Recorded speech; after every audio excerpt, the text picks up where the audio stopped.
Hindi pa po ito natiran, as is where is, binibenta 18 million po. Dito sa garahe, kasya ang 2 car. Yan, 2 car parking po ito.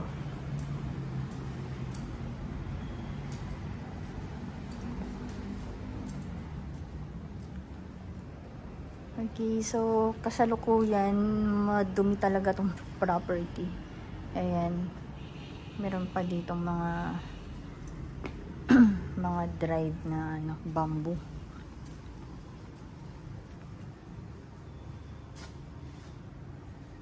So like itong pintuan, ano lang yung dumi lang, dumi.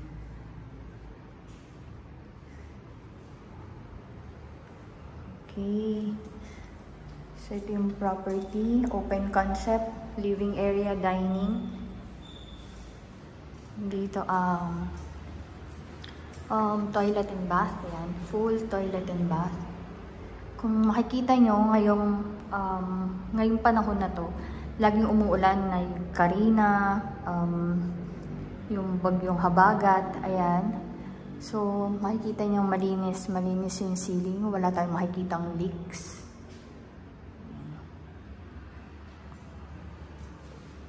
Ito yung kitchen.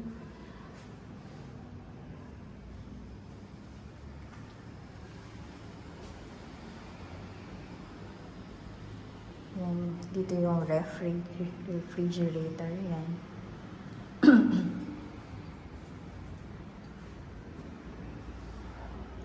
Okay, so dito naman yung stove.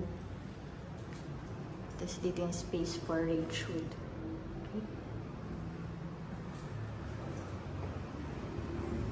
So kung naghahanap kayo ng property na malapit sa Ateneo, UP, ito, 18 million.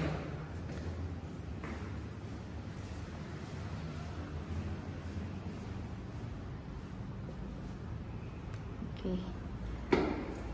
Punta tayo sa second floor. Sa second floor, meron tayong master 2-bedroom at common toilet and bath. Ito po yung common toilet and bath.